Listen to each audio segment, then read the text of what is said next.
Hello everyone, I'm talking about Thanksgiving. I'm gonna go through a great timeline to make sure your Thanksgiving goes off without a hitch, you have hot food, and you're not stressed throughout the whole day. So today I'm gonna talk about turkey, we're gonna talk about making some gravy, we're gonna talk about making some cranberry sauce, we're gonna do some sweet potato casserole.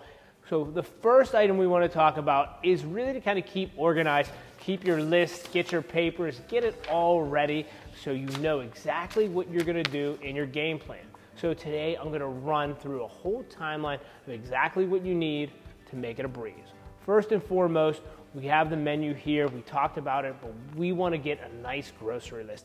Detailed list of kind of everything you need. And if you always have that, relative that wants to say, hey, I'll help, you don't want to go to the store, just give them the list. They'll be really happy to do this. But, make the list really nice and then etch out a great timeline of things that you can do ahead of time. You don't want to be making all of this the same day.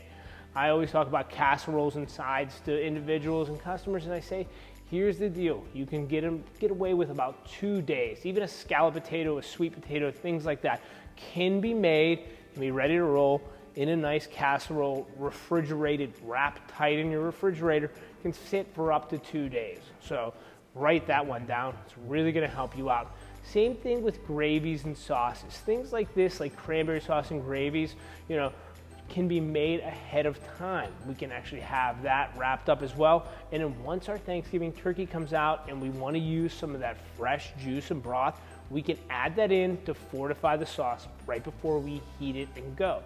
Things like that save, so much time, so much effort. We also talk about cold items. So you think about, oh, it's just a salad, things like that, or oh, I'm just doing a cold broccoli salad, or asparagus or Brussels sprouts, things like that. Anything that can be washed, chopped, and prepped ahead of time, do it now. I'm Italian, I do a big meat and cheese board every year. I know it's not really Thanksgiving, but I do it. So I cut the cheese up, I wrap it, keep it individually. So that can just be placed and ready to go. That saves you a ton of time during, Thanksgiving Day. You don't have to bring out a cutting board. We don't have to rinse romaine lettuce, things like that. It's chopped, it's ready to go. The components are there. Make your salad dressings ahead of time. Balsamic vinaigrette, ranch dressing, whatever you're making, make sure you prep that ahead of time. Keep that in the refrigerator. That'll last 4 days. So you could be 4 days out, 5 days out on a fresh dressing or fresh lettuce. So think about that one as well. So we covered, all that, the sides, the casseroles, things like that. Desserts are another one. So if we're making a cake or these pumpkin pies or your apple pie, that can be baked off 2 days ahead of time. That can sit in your refrigerator and you can warm that in your oven or warming drawer before service. So think about that too. You don't have to bake a pie the same day. Truthfully, in my opinion, 2 days later, that pie tastes even better. So think about those along those lines to cover dessert and things like that. But the main star of the show, and that people always really sometimes have a hurdle getting over, is the turkey, which should be the easiest thing, okay? So, like I said, 5 to 6 days out at least for this turkey to make sure it comes to fully temperature, and it's not thawed. So when it's thawed, you want to make sure that we pat it dry. You're going to see all these steps, but we want to remove the giblets and things like that too. These steps are crucial, and it has to happen for it to be a great turkey. Okay, one last thing for everyone. I'm going to run through my game time Thanksgiving timeline. So for all intents and purposes, I'm serving at 4. So what I would do is 8 a.m., I'm going to get up, have a strong coffee, get going. I'm going to take my turkey out of the refrigerator, let it sit on the countertop in a container right for about an hour, just to come to room temperature. We want to raise it up. It'll really aid in the cooking process. So when it sits on the counter, kind of gets that chill from the refrigerator off it and gives us a truer temperature, especially when we're going to go to our roast probe and we're going to use, all of our cooking apparatus. So let that sit for an hour. So let's say 8 to 9 o'clock, 8 to 8:45, whatever you want to do. 9 o'clock, you want to start preheating your oven. So we're either going to put it on convection roast or roast, depending on what you have in your oven, what you're using. I would use convection roast because it's really going to use all 3 heat sources. We're going to go with 350 on that one, okay? so 350 degrees, and it's usually around 12 minutes per pound, okay? So, you guys can get out the calculator and do the math on it, whatever weight your bird is. So think about 12 minutes per pound on the cooking time, right? If we're not using convection, we're just gonna use regular bake or regular roast. We can get away with 25 degrees more. You can get around 375 degrees, in my personal opinion, okay, which counts. All right, so next we're gonna talk about the organizing our sauces and sides. While this oven's preheating, maybe 9 o'clock, 9:15, get this turkey dressed, get it in your pot, in your vessel, make sure it fits, make sure there's enough room, okay? Maybe put a little liquid at the bottom of there too, because you can add more gravy, things like that. You really don't need stock. There's gonna be a ton of flavor from that turkey. So once it goes in around 9:15, whenever that oven's preheated, next we have plenty of time. Let's start organizing our sauces and sides. Everything we talked about, we made pre-made. We're gonna take out, make sure it's good, make sure it needs seasoned, check consistency if something tightened up, whether it be a scalloped potato or something like that. Add a little liquid to it. Don't be afraid to get in there and make sure everything looks perfect, okay? Those we're gonna go in. If you have room in your oven, they're probably gonna go in around the, 11 o'clock, 11:15 mark. But think about this, I'm doing a 20-pound turkey today. So, it's probably gonna take me 4 hours to kind of get that done. So, when you do the math on it, probably 4 hours and 15 minutes, depending on the time. So the first couple hours, I'm not even paying attention to. I'm really gonna work backwards to forwards with my meal. That's really where that grocery list and all of your, your menu planning really comes into play. Stay organized. So 9:15, 9:30, I'm gonna start looking at organize my sauces and my appetizers, and really look at my desserts. Yes, I said it, look at my desserts. Around 9:45, I'm gonna say, hey, do I have cookies that need trade up? Do I have, a cake that needs iced? Does my pie need to be whipped creamed and in the fridge? That can all be done so you're not thinking about it, and it's just, I hate to say, by the end of dessert, we're always really tired anyway, and you don't wanna be making chocolate sauce or anything al minute. Put your dessert away, put it away, and make sure it's good. By 11 o'clock, I want to look for all my casseroles and sides. I want to take them out because, think about it. I'm almost 11:30, 12 o'clock in that range. I want to take those out, unwrap them, get them to room temperature too, just like the turkey. We want to get that chill off of it, okay? Around 12:30 to 1, I'm really going to check this turkey to see my progress, all right? From 9 to, 11:45, 2.5, 3 hours, I haven't checked it. We don't want to open that oven door. I'm a big proprietor. I preach on it a lot.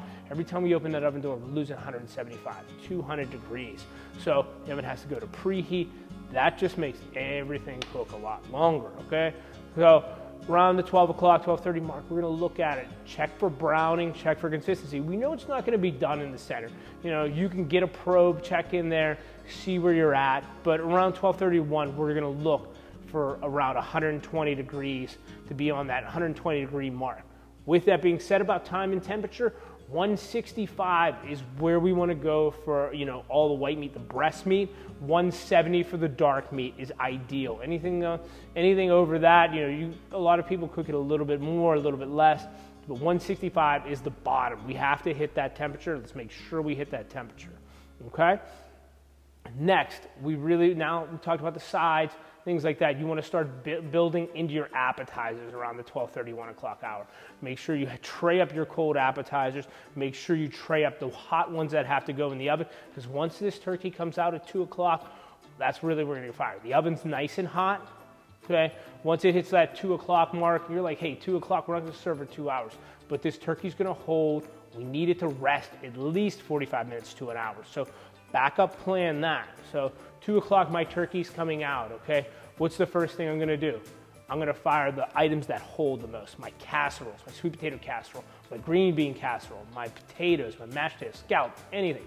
That's all gonna go in the oven then, okay? Because we already made them 2 days before.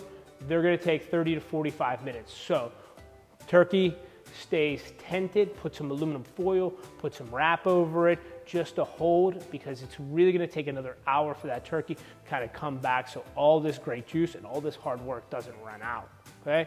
Leave that to the side, casseroles in, appetizers ready. So after that 45 mark, 2:45 or so, we're gonna be looking taken those casseroles out, fired our hot hors d'oeuvres, okay? Now we'll hold our casseroles to a keep warm setting. So if you have a warming drawer, activate your warming drawer now and put it in. Or if you have a double oven, throw it on keep warm. It'll hold as well, keep to the right temperature. But we want to take those casseroles out, fire our appetizer hors d'oeuvres, or if you're doing a soup, 2:30 would be the time to put that soup on and get your soup garnished in bowls and plates and cups, all of that. So 3 o'clock, we're talking turkey right now. So our sides are ready, our apps are ready. We want to carve this turkey down at 3 to 3:15. Average person will take them 15 to 20 minutes to do it. You're really good with a knife, you can wait till 20 after and, go through it. But carve your turkey, plate that up, tent it and cover it. It'll still stay nice and hot. 3:45, I always like to give myself, 15-minute window. 3:45, I'm putting that turkey on the table. I'm putting all the sides on the table. My apps are out, my ovens are off, and hopefully I have a drink in my hand, okay? So that's kind of my rough timeline for all. I hope this helps you out. Make your Thanksgiving feast a breeze. We're gonna go from A to Z on how to make and prepare the perfect turkey, roasted to perfection, ready to roll for your feast. So let's jump right into it. I have on the board here a 20-pound turkey. So you can see it, it's nice and thawed. Once again, I talk about, 4 pounds per day for refrigeration thawing. So at a 20-pound turkey that I'm sitting at, we're looking at about 5 days in the refrigerator, okay? So I took it out about an hour ago, just so it would come to room temperature. So we get the chill off it from the fridge. Then I just put it under a little bit of warm water just to kind of clean it, make sure there's no feathers on it, check it for, remove the giblets, remove that, neck bone, make sure everything is kind of intact and kind of where it should be. Now, I got paper towel underneath. I really like to do this to kind of make sure that bottom gets dry. A lot of moisture in this skin and these pores and things like that. Then I stuff the cavity with paper towel. Probably let it sit about 10 to 15 minutes. You see the liquid in there that comes out. Let me pat this dry. Make sure it's nice and good. And then I'm gonna just put a little bit of butter on, and I'm gonna put a little bit of sage under the skin right here. So I just peel it back just a touch, and then put my thumb in here, and it'll separate the skin from the breast. And then I'll really put my sage in here like that. I feel like it just gives it, a great flavor. Just another way. You could add lemons to this cavity too, but it just builds some flavor without adding a bunch of things. So a little bit of salt in there too, pepper, things like that. So the inside of that cavity really goes right on the breastbone. I feel like that's solid. Now, open our butter up, just pour a little bit of that on there and smear it. Just needs a little bit of fat, okay? Not a lot. And if you're ahead of the game, you can do this you could do this the day before and just pop it in the oven. I kind of like that idea as well. Should add that to my timeline. But a little bit of great butter in here, just like that. To roast. And great course on the salt, just like that. Don't forget the front of this. And don't forget the sides.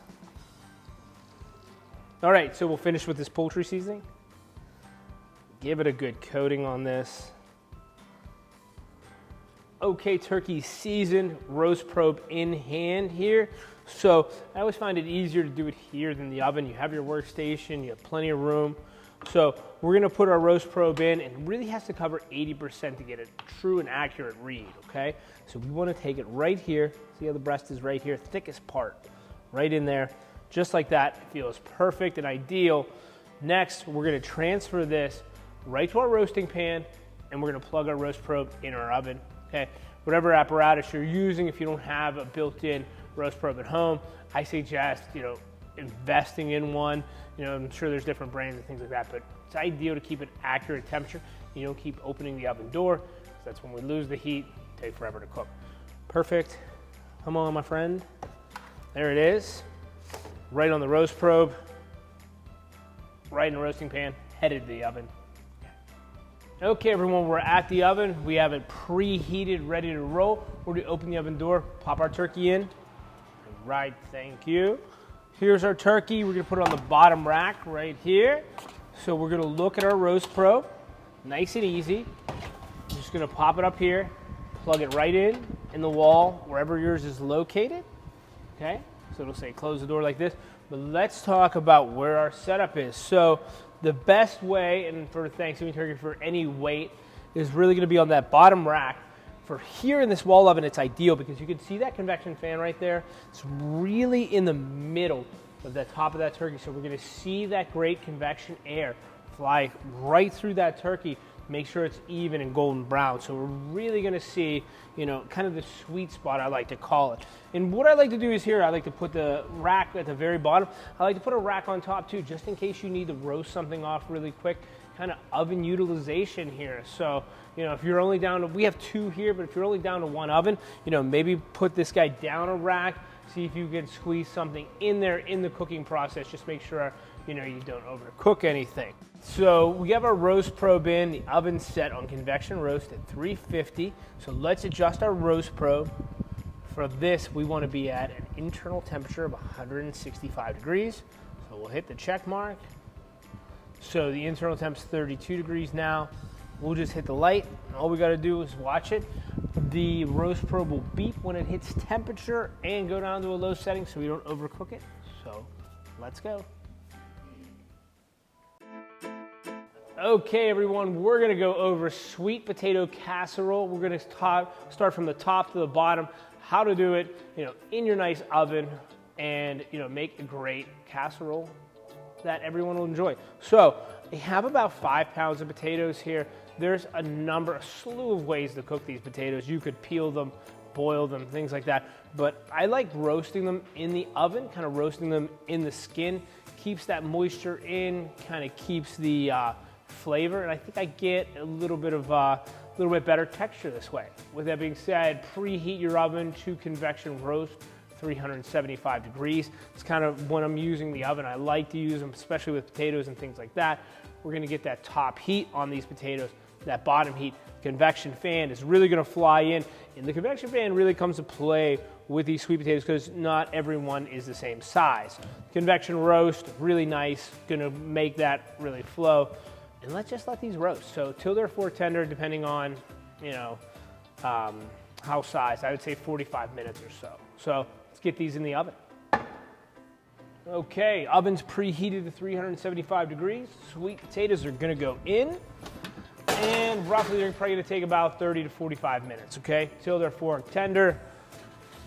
Put them nice in there. And highlight something, this is another benefit of having a double oven. You could roast bigger items, you know, and really talk about your sides as well, so you can have it all kind of going at once, so you're really never waiting on that. So another good tip there.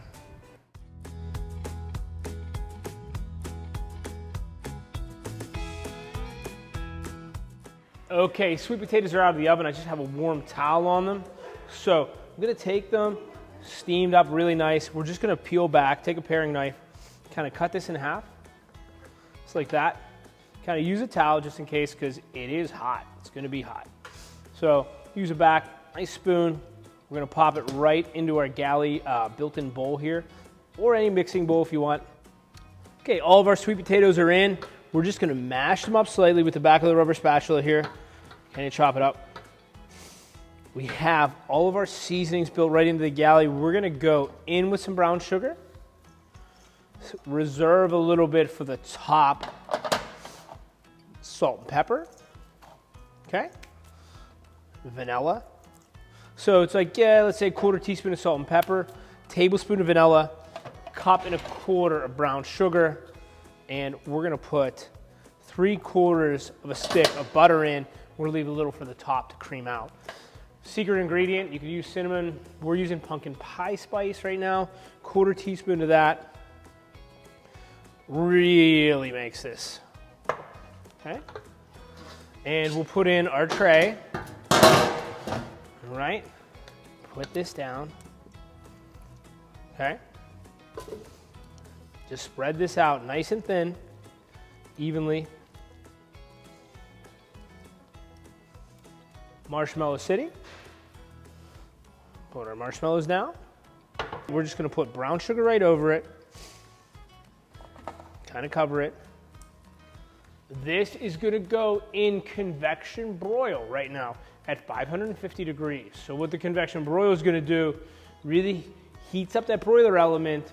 It's gonna brown it, but what it's gonna do is that convection fan is gonna fly from the left to right, really make sure that this marshmallow to this marshmallow is browned evenly and everything is bubbly and ready to go. So that should take, let's say, 3 to 5 minutes. Okay, so keep an eye on that one, and this should be ready to roll. So to the oven we go. Oven's at convection broil 550, okay? So open the oven door. We're gonna pop this right under the broiler. We just wanna melt that marshmallow, caramelize that sugar, kind of really get that convection fan moving ahead like I talked about before. It'll just finish this dish out nicely. A few minutes. Okay, let's open the oven door. Oh, I love the smell of this. So, marshmallows melted, ready to go. Look at the butter dripping in the brown sugar. This is exactly the way we want to serve this sweet potato casserole. Ooh, love it. Okay, everyone, we're gonna make a scratch little gravy here for our turkey. So, nice and easy. This is the basis for any gravies. Just, substitute out your stocks. We're on induction. I love induction. Super safe, super comfortable with it. Can't really make a mess on this. Got a nice pot down. We're on the Gaggenau 2-burner. So I'm gonna crank it up to about an 8 and really get some heat in here. And the induction, super safe and easy. But I'm gonna add 1 stick of butter in here. We're gonna let this melt. Without further ado, I hear that sizzle. That means I gotta get to work. The butter is melting, so we just want this whole stick to melt down. And the beauty about the induction, what I love is, even for something simple as a roux, butter and flour, we can control that temperature really well and easy, okay? So think about everybody scorches a roux, browns a roux, things like that. This makes life a lot easier. So 1 stick of butter, 1/4 cup of all-purpose flour goes in here, okay? And now you can see that I just want to stir this around, really get this incorporated, kind of make this a paste. This is a base for these sauces, okay? This is really gonna help kind of get the thickness we want and get the ideal gravy consistency. So you see how it's already thickening up like that? That's a good sign. Here on induction, you see those perfect ribbons. When I say perfect ribbon, I'll go like that. See that ribbon right there? That ribbon right there means I got a great, outstanding roux, okay? Season this. I usually season it 3 times. This is the first time I season it. Just a little bit of salt and pepper, kind of build that flavor and build that base. Next, we're gonna add the aromatics. So we're gonna go in with our onion first, okay? Next, we're gonna add our celery. And we're gonna saute this out. The mushrooms are gonna go last because the mushrooms are gonna be a little bit darker and they're gonna kind of, make this not as bright and light. Hear it getting nice and hot and sizzling. It really aids in a lot of that. It looks bright and colorful too. We're gonna add a little bit of white wine to deglaze. Anything you would drink with helps. 1/4 cup. Vegetables are looking great. We're gonna fold in our mushrooms now. Okay. Second season. Perfect. Let's just get these mushrooms nice and warm. Then we'll add in our stock and we'll cook it till reduce. Induction makes it nice and easy. You can always clean it. I can even keep my hand on here or keep any of my product here. Won't hurt, won't hinder. Here's our stock and our cream mixture. Add a little bit. I just reserve about 1/4, but just because I don't want to overcrowd, but I want to have enough gravy. There's never enough gravy. You can do anything with this at the end. And like I said, we're not even at high. We're on about a 9 right now. Everything's really incorporated well. We're gonna add the last of the stock. We're gonna bring this to a nice simmer. Make sure all our flour's cooked out. Make sure our thin sliced veggies are tender. And then we'll add our last seasoning and we'll be off to the races with gravy.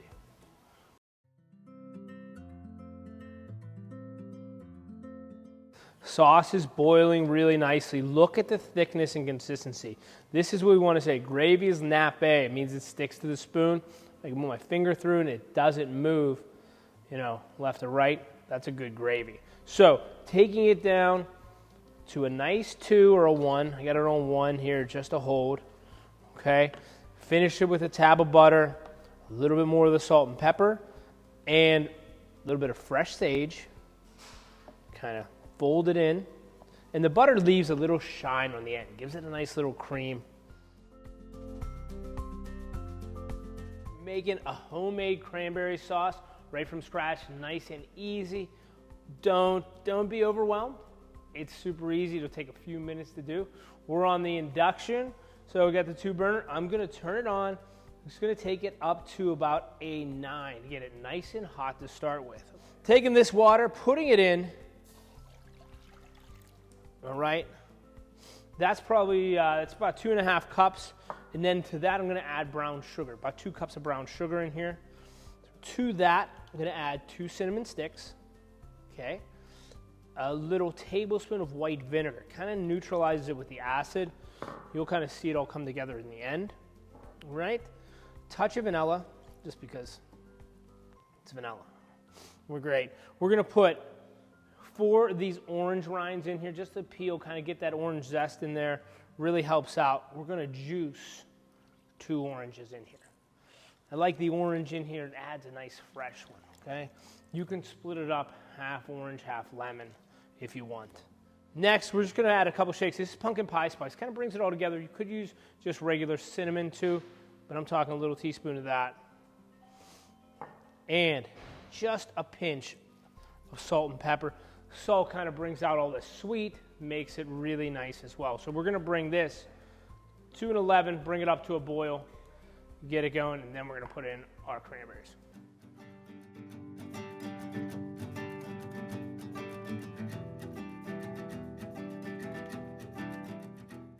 Okay, we're up to a boil. We've reduced it slightly. We just want to make sure the sugar is dissolved, and we're gonna add, this is 1 bag full of cranberries.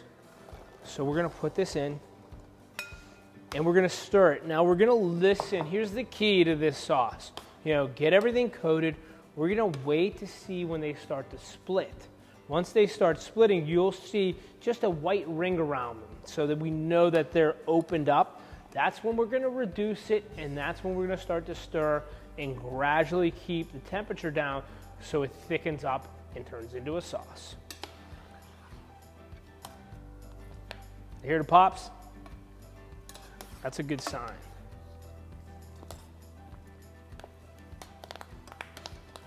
Look at this. See this? This is splitting. This is exactly what we're looking for. Starting to open, starting to cook. Once again, this can be done 2 days in advance. Does not hurt, does not hinder the product at all. And if anything, it will build in flavor. So I would say if you're on top of it, take 3 days. This can sit in the refrigerator, and we can warm this slightly the day you need it. And it also has a shelf life of, let's say, another week to week and a half out, okay?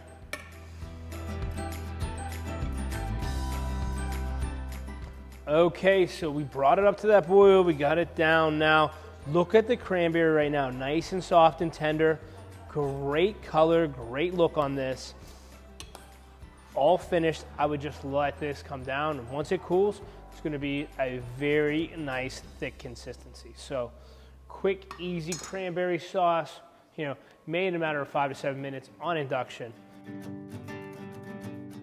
Okay, we're gonna check in on the turkey now. As we can see, we're still at 350. The internal temp is 140, so we're about 25 away from, ideal temp.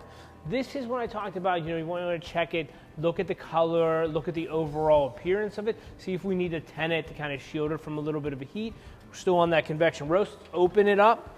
Man, it smells amazing. Let's use our glide racks to take it out a little bit here. great golden brown here, great look on top. I just know I'm about 25 degrees away, so what I'm gonna do is put a little bit of foil right here. Okay, kind of cover this up. It won't hurt. And I'm just gonna put a little bit on the back end just to kind of keep the great color that I want. It's easy to come back to this. I can take this off once it hits 165 and really get some additional browning, but you don't wanna go too dark. You know, you still have about 25, 30 degrees to go.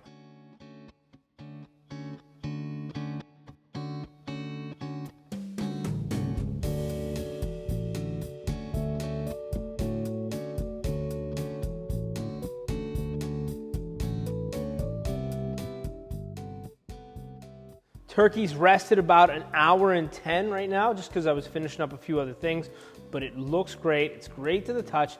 It's still nice and hot. Let's talk about how to carve this the best way. So I use two knives. I got a serrated knife, I got a French knife, and then I use a Peltex little spatula just to kind of lift it evenly. So what you want to do is you want to look dead in the center right here, and you want to feel for the breastbone. So I can see that, even if I pull the skin back a little bit, I want to cut straight down the center. Okay, so I can see that breastbone right there. Wonderful. And now I just want to go on each side of it. Kind of feel around with the tip of your knife. You want to kind of start that nice little edge because it's like a wishbone. It just weaves out like that. So it's nice and tender. You could actually really feel it kind of gliding on your knife. Just push it back a little bit. All right, turkey's all carved up. We have the loose meat underneath, the breasts on top, wings and drumsticks on the side. Ideal presentation. I would just put foil over this, let it keep warm until ready to serve. Okay, rounding this out, checking it all out, I have the turkey carved right here on the galley board.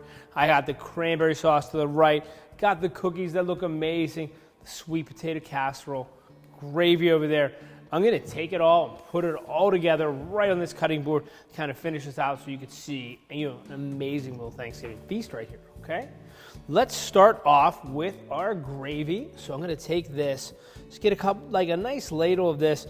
We're just gonna put it right down here on the side, kind of like a lead piece. It's gonna have the mushrooms. It's gonna have the good celery, that great white onion, and that nice white wine flavor right here. Okay, then we're gonna lead with a drumstick right here. We're gonna probably put in some of our breast meat, and look at that. We're gonna add in great shreds of that thigh meat just to sit up. And this is great plate presentation, and you gotta finish it off with a wing right here. Let me get rid of that one piece hanging. It'll look great right here. Love that. Keep that nice and tight right there. We're gonna get a nice big center of our sweet potato casserole right here. Still crispy with those marshmallows. This turned out very nice with a great brown sugar and butter. That. Okay. Next, we're gonna get a little bit of this cranberry sauce. So nice right here with a cinnamon stick. Put it right here. My favorite time of year. We'll keep that orange peel in just to add that citrus note. Wonderful, wonderful. So that, finish it out on the outer edge with our nice cookies.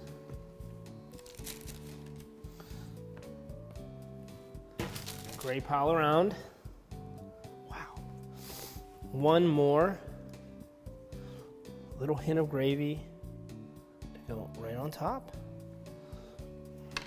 Can't forget a couple scallion sticks just to brighten this up. Too many. Let's take one off.